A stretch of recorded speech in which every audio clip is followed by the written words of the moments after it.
Kapolri, tadi kan boleh diceritakan proses di dalam seperti apa, dan juga kan ini lumayan lama ya, mungkin ada barangkali hambatan atau bagaimana kondisinya? Baik, selamat malam semuanya. Memang hari ini kami mengadakan laporan polisi atas nama keluarga terpidana yang diwakili oleh Ibu Aminah. Laporan polisi ini terkait dengan kesaksian palsu yang dilakukan oleh Pak Pasren selaku RT di wilayahnya Bu Aminah ini beserta juga dengan anaknya, yang kita duga dia membuat keterangan palsu yang dibuat di bawah sumpah. Nah,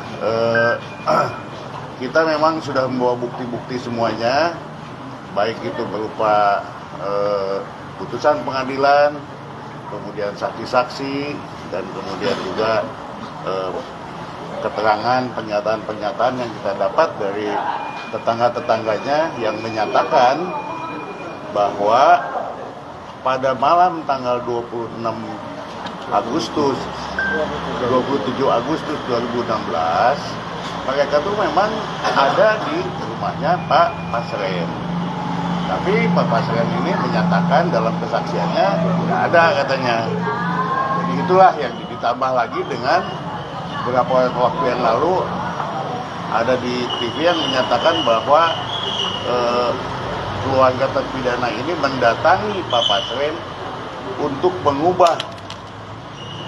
mengubah BAP dengan memberikan uang dan juga adanya bersama dengan pengacara katanya. Itu semua nggak benar, dan oleh karena itu maka pada hari ini mereka membuat laporan itu. Selanjutnya mungkin Bu Aminah bisa menjelaskan ya apa aja yang dilaporkan pada hari ini di Mabes Polri. Silakan Bu Aminah. Assalamualaikum warahmatullahi wabarakatuh. Yang saya laporkan itu karena pengakuan Pak RT itu keluarga memberikan iming-iming uang, terus bilangnya disuruh berkata bohong alias karang cerita, padahal kami tidak. Kami ke situ malah menyuruh Bapak RT Abdul Pasren suruh jujur. Kalau memang anak-anak itu tidur di rumah anaknya Pak Pasren, tolong jujur Pak. Itu aja ucapannya. Terus Pak RT bilang, enggak, itu bukan urusan saya, itu urusan polisi. Saya nggak mau ikutan. Terus Pak Pasren masuk ke dalam, dan saya pun kami semua dengan sedih pulang ke rumah. Jadi 2 hari. Ya, itu keterangannya ada yang ditambahkan? Ya, Pak Sido. jadi baik ya, puji syukur kami menyambut baik bahwa akhirnya ini laporan polisinya dapat diterima. Ini keluarga dari para terpidana juga sudah lega ya. Dan kami mengharapkan memang sebagaimana diketahui banyak sekali kejanggalan dalam perkara ini. Teman-teman semua sudah tahu ya, bagaimana 2 DPO yang kemudian menjadi dibatalkan dan fiktif, bagaimana juga kesaksian dari saudara AF dan DD, ya, yang bisa melihat dari jarak yang jauh, bagaimana Liga Akbar ternyata tidak bersama-sama dengan para korban. Dan ini juga hari ini ya, keluarga para terpidana sudah melaporkan juga ke polisi, dan kami sangat mengapresiasi. Semoga ini juga bisa menjadi jalan pembuka ya, sebagaimana juga bahwa Pak Kapolri menyatakan supaya ini diusut secara tuntas ya dan terbuka, sehingga kami berharapkan dengan laporan ini diterima bisa dapat nanti secara transparan, objektif ya, dan akuntabilitas perkara ini dapat diungkapkan. Kami di sini advokat Peradi ya, di dalamnya juga ada Pusat Bantuan Hukum Peradi, berkewajiban memberikan akses to justice bagi para keluarga terpidana dan terpidana, dengan harapan kami tentunya nanti menemukan keadilan, dan para terpidana ini kami sangat mengharapkan bisa dibebaskan. Seperti ada ungkapan yang mengatakan lebih baik ya membebaskan 1 orang yang 1000 orang yang bersalah daripada menghukum 1 orang yang tidak bersalah. Itu yang dapat saya sampaikan. Terakhir, ini buktinya. Laporan kami diterima. Pak, kirinya Pak. Kirinya Pak, tangannya ke kiri Pak. Pak, geser ke kiri juga, ke kiri Pak. Ke kiri Pak. Tangan ke kanan. Pak, maksudnya diserongin Pak. Kanan dulu Pak, kanan Pak. Tahan Pak, bentar Pak. Tanpa dia Pak.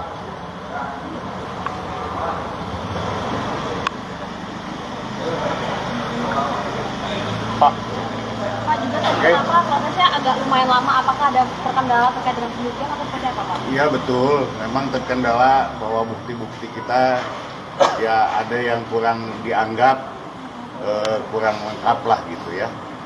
Tapi atas kesepahaman akhirnya bukti yang kurang lengkap itu bisa dilengkapi besok atau lusa gitu. Oke, artinya dengan adanya surat ini artinya laporan sudah diterima ya Pak ya? Udah, ini udah sah, udah diterima dan nanti kita tinggal tunggu penyelidikan dan penyidikan dari pihak Mabes Polri.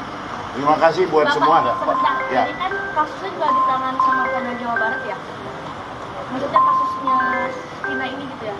Bukan, yang di Jawa Barat itu adalah mengenai kasusnya Peggy kali ya, Oke. gitu. Dan kemudian juga ada di Jawa Barat itu ada kasus pasal 221 atau obstruction of justice yang sedang dikembangkan oleh polisi saat ini masih dalam tahap penyelidikan. Kenapa nggak sekalian diurus di sana aja gitu Pak? Sampai ke Mabes Polri pada akhirnya? Kami menganggap bahwa ya lebih kompeten lah di Mabes Polri, itu aja. Pak RT ini dilaporin pasal berapa Pak? 242 mengenai keterangan palsu di bawah sumpah. Ancamannya Pak. 7 sampai 9 tahun. Ya, Ibu, terakhir ketemu dengan Pak RT sendiri kapan sih Bu? Ibu dekat nggak sih rumahnya sama Pak RT? Dekat itu Uwa sendiri malahan.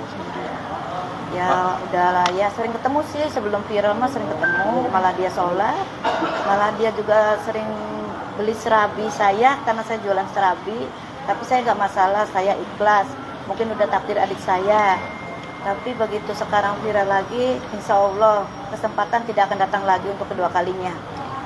Pak, Mungkin sejauh apa sih Pak kemudian peran dari Pak RT ini tuh akan membuka atau membuat terang kasus ini sebetulnya? ya tentu saja karena atas keterangan Pak RT ini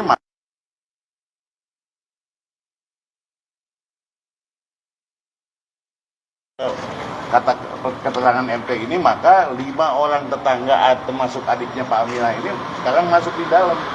Artinya diduga ini adalah terjadi salah tangkap itu Pak? Bukan salah tangkap, artinya kan ini keterangan palsu kemudian dipercaya oleh penyidik karena penyidik juga kan menyatakan bahwa keterangan Pak Pasren ini benar gitu. Padahal hari ini kita menyatakan itu tidak benar.